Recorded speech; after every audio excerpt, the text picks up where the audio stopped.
নমস্কার বন্ধুরা, secret gardener চ্যানেলে সবাইকে স্বাগত। বন্ধুরা, আজকে আমরা এই ভিডিওতে সন্ধ্যামালতী, এই যে বিভিন্ন রকম কালারের ফুল দেখতে পাচ্ছ, এগুলি হচ্ছে বন্ধুরা সন্ধ্যামালতী ফুল। এগুলোর আজকে আমরা বীজ থেকে কিভাবে নতুন চারা গাছে রূপান্তর করতে পারি এবং বাড়ির ঘরোয়া পদ্ধতিতে আমরা একটি গাছ থেকে কিভাবে অসংখ্য এই সন্ধ্যামালতী ফুলের গাছ তৈরি করে নিতে পারি, তা আমি এই ভিডিওতে সম্পূর্ণভাবে দেখাবো। বন্ধুরা, ভিডিওটা শেষ পর্যন্ত দেখতে থাকো। বন্ধুরা, এই যে দেখতে পাচ্ছ সন্ধ্যামালতী ফুল, যেগুলো আমার বাড়িতে রয়েছে, এবং দেখতে পাচ্ছ কত পরিমাণ ফুল, এবং এই ফুলে বীজগুলো পরিপক্ক হয়ে গেছে, যেখান থেকে আমরা নতুন চারায় রূপান্তর করতে পারি। আর আমরা এইভাবে এই বীজগুলোকে কি কি মাটিতে এবং কিভাবে নতুন চারায় রূপান্তর করব, সেটা আমি একটু পরেই বলবো। তো বন্ধুরা, এইভাবে সন্ধ্যামালতীর গাছ যদি আপনার বাড়িতে একটা হলেও থেকে থাকে, তাহলে নিশ্চয়ই ফুল তো ফুটবেই, এবং ফুল ফোটার পর ফুলের এই নিচের অংশগুলোতে দেখতে পাচ্ছ যে অসংখ্য বীজে রূপান্তর হবে, এবং এই যে ফুলের যে নিচের মোটা অংশটা থাকে, ওখানে এই বীজগুলো থাকে। বন্ধুরা, বীজগুলো যখন পরিপক্ক হয়ে যায় তখন কালো হয়ে শুকিয়ে যায় বীজগুলো, যার ফলে ওই বীজগুলোকে যদি আমরা মাটিতে বপন করে দিই, তাহলে নতুন চারায় রূপান্তর হতে পারবে।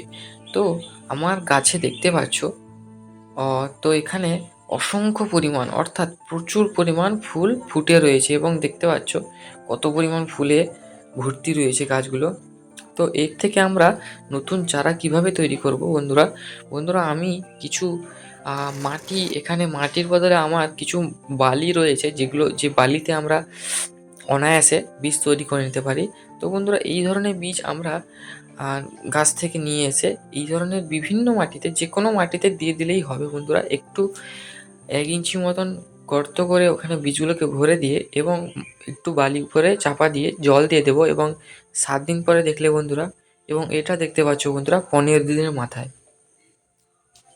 বন্ধুরা 15 দিনের মাথায় দেখতে পাচ্ছ কত সুন্দর গাছগুলো হেলদি এবং কত সুন্দর সবুজ হয়ে রয়েছে। এবং বন্ধুরা, এই ধরনের সব কৃষি বিষয়ক এবং বিভিন্ন বাগান রিলেটেড ভিডিও পাওয়ার জন্য অবশ্যই চ্যানেলটিকে সাবস্ক্রাইব করে নিও, এবং বেল আইকনটি অল নোটিফিকেশানে করে দিও। আশা করি ভিডিওটা যদি ভালো লেগে থাকে বন্ধুদের মধ্যে শেয়ার করে দিও। আর বন্ধুরা, এই যে গরমে, প্রচণ্ড গরমে গাছগুলোকে বাঁচানো খুবই কষ্টকর হয়ে উঠেছে, কারণ যদি আমরা খোলা আকাশে, অর্থাৎ ছাদ বাগানে, যদি বিভিন্ন ছাদ বাগানিরা যারা খোলা আকাশে বাগান করে থাকে, তাদের পক্ষে এই গরমে গাছ সারভাইভ করা খুবই কঠিন ব্যাপার হয়ে উঠেছে। তার জন্য কিছু টিপস আসবে বন্ধুরা এই গরমে। কিছু ভিডিও আমি কিছুদিন আগে পোস্ট করেছিলাম গরমে গাছগুলো হাত থেকে বাঁচানোর জন্য বিভিন্ন পদ্ধতি। ঠিক আছে বন্ধুরা, এই ধরনের ভিডিও চ্যানেলে চেক করে নিতে পারো, যাতে সব ধরনের উপায় পেতে পারো বাগান বিষয়ে। তো এই মুহূর্তে দেখতে পাচ্ছ আমি যে সন্ধ্যামালতী গাছটা লাগিয়েছিলাম, ওই গাছটি শিকড় খুব কম পরিমাণে হয়েছে, এবং বালি যদি আরও কিছুদিন রাখা যেত তাহলে শিকড়টা আরও প্রচুর পরিমাণে বেরোতো। যাই হোক বন্ধুরা, যেহেতু আমার কাছে এখন শিকড় বেরিয়ে এসছে, এবং গাছগুলো যেহেতু একটা বড় হয়ে গেছে, যার জন্য আমি এগুলোকে এখান থেকে তুলে নিয়ে আমি অন্য জায়গায় প্রতিস্থাপন করে দেব।